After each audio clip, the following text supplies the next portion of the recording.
Hello, good morning. Good morning, sir. Good morning, all of you. Welcome to my channel Aser tutorial. If you are here for the first time in my channel, you are warmly welcome, and please don't forget to subscribe my channel. And today's lesson is exercise 4.1 of class 6 math, chapter 4, and lines and angle. And we are going to solve the question number 1. Use the figure to name 5-point, A line, 4 rays, 5 line segment. यो हामीले कसरी लेख्नु यो हेरेर यसलाई use गरेर लेख्नु पर्ने भयो कुरा बुझ्यो हैन यो फिगरलाई युज गरेर फिगरको नाम त छैन यसलाई युज गरेर नाम लेख्नु पर्ने र यो नाम लेख्नुको लागि चाहिँ यो भन्दा अगाडिको भिडियो चाहिँ तपाईले हेर्नु भएको छ अवश्य पनि हेरेको छ हैन त्यसले गर्दा यो अब राम्रोसँग बुझ्नुको लागि चाहिँ तपाईले मलाई दुईटा कुरा दिनु पर्यो दुई तीनवटा कुराहरु दिनु पर्यो त्यो चाहिँ के भन्नु त ध्यान पैसा होला भनेर सोच्नु त्यसरी ध्यान यस एकजना बोइसले करेक्ट आन्सर दियो ध्यान अर्को के दिनु पर्यो टाइम दिनु पर्यो कुरा बुझ्यो हैन पैसा चाहिएन free of cost I am here in front of you अच्छा एक्सरसाइज कति अरे एक्सरसाइज 4.1 कहिले काहीँ तपाईले लिंकहरु हराउनु छ तपाईले यो नोट गरिराख्नुस् ल क्लास 6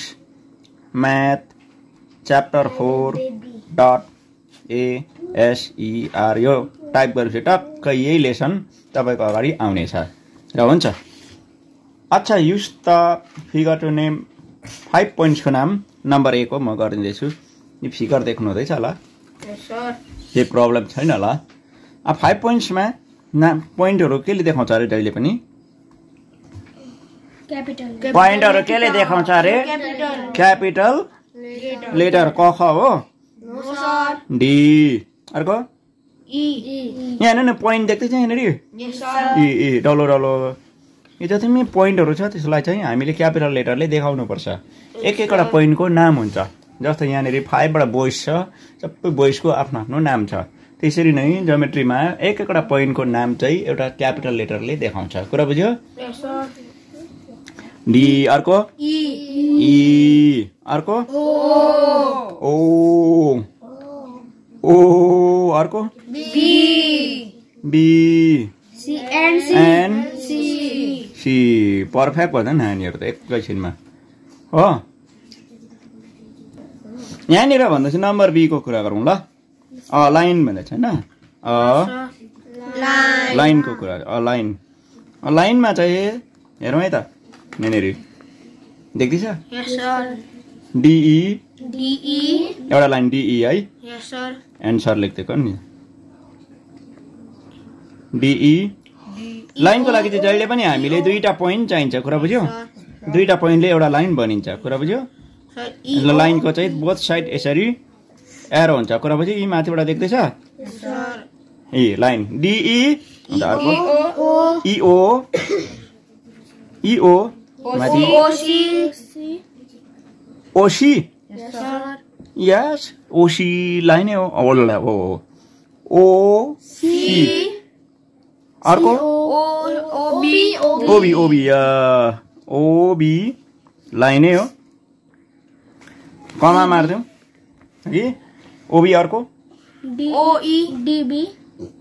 डीओ पनि हुने रहेछ डीओ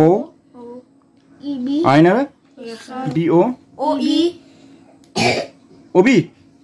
त अलरेडी भयो ओई अघि भयो इबी यहाँ मेरो कुरा बुझिराख्नु ल इबी फेरि भरे बीई लेख्छ नि एउटै हो त्यो बीई यही लाइन हो इबी पनि यही लाइन हो त्यसले गर्दा अगाडि पछाडि केही फरक पर्दैन कुरा बुझ्यो जस्तै ओबीलाई बीओ पनि लेख्दा हुन्छ त्यही लाइन हो कुरा बुझ्यो त्यसले यो जानकारी नानीहरूलाई भयो आज राम्रो बहुत खुसी हुने डीबी यस डीबी एम लाइनै भयो यसरी ल लाइन लेख्नु राम्रो सिके यहाँदेखि उता गएको लाइनको चाहिँ नामै छैन रहेछ छोडिदिएका त्यसको ल अब हामी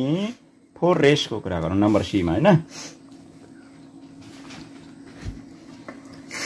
4 रेस रेस भनेको त बुझ्छ नि है म फेरि एकचोटी बुझाउँदैछु जस्तै एउटा पोइन्ट भयो पोइन्टबाट वान साइड मात्रै यसरी लाइन गएकोलाई रे भन्छ जस्तै सनको यस्तो हुन्छ हैन सनको हरेकवटा चाहिँ यसरी गएको हुन्छ हैन त्यही कारण त सन रे भन्छ त हैन वान डिरेक्सन मात्रै लाइन जान्छ हो रे अब रे लेख्ने तरिका म सिकाउँदैछु यहाँनेरि नक्सा हेरेर चाहिँ कुरा गर्नु होला है नहेरिकन नबोल्नु होला भनेर भनिन्छ ल अच्छा फोर रे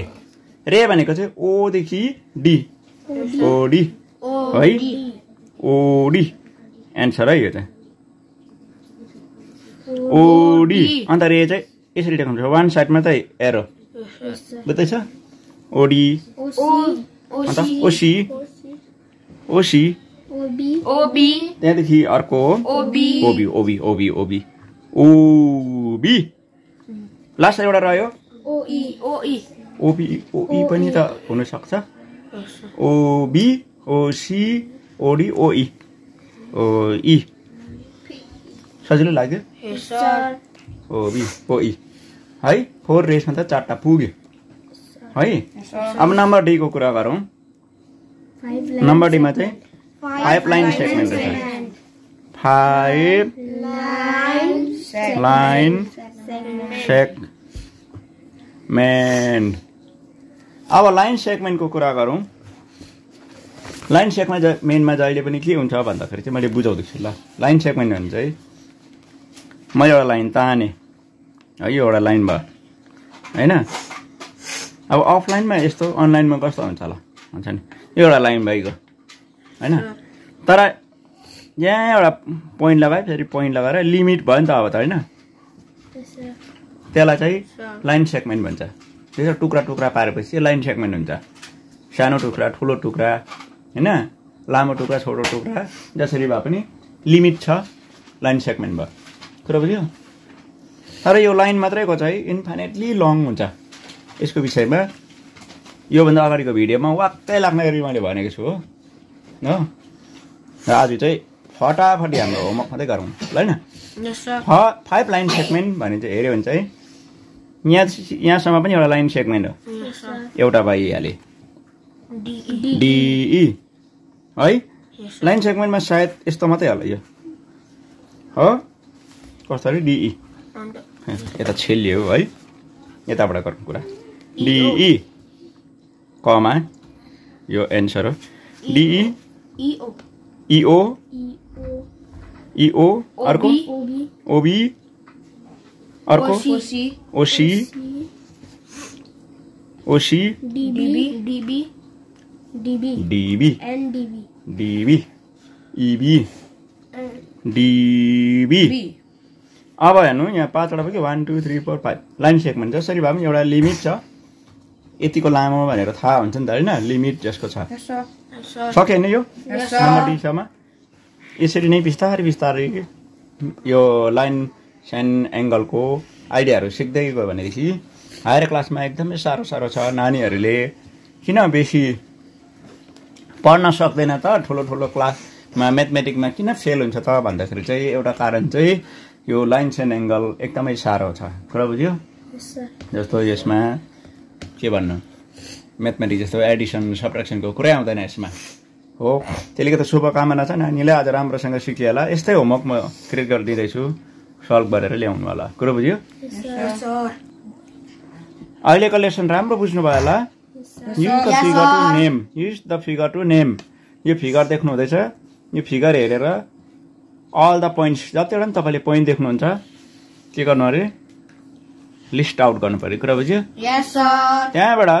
अल द लाइन जतिवटा लाइन देख्नुहुन्छ त्यो लाइनलाई तपाईँले के गर्नुहोस् लिस्ट गर्नुहोस् त्यहाँदेखि रे चाहिँ थुप्रै होला तर कतिवटा गर्नु अरे 6वटा अन्त त्यहाँदेखि लाइन सेगमेन्ट चाहिँ कतिवटा देखाउनु 10वटा यति गरेपछि यो लाइनहरू पोइन्टहरू सबै देखाउन सक्ने हुनेछ है अनि नेक्स्ट डेजमा अर्को हायर क्लासमा तपाईँले अझै धेरै कुराहरू सिक्नुहुनेछ आजलाई बिदा गरौँ है हेभ अ नाइस डे है सेम टु यु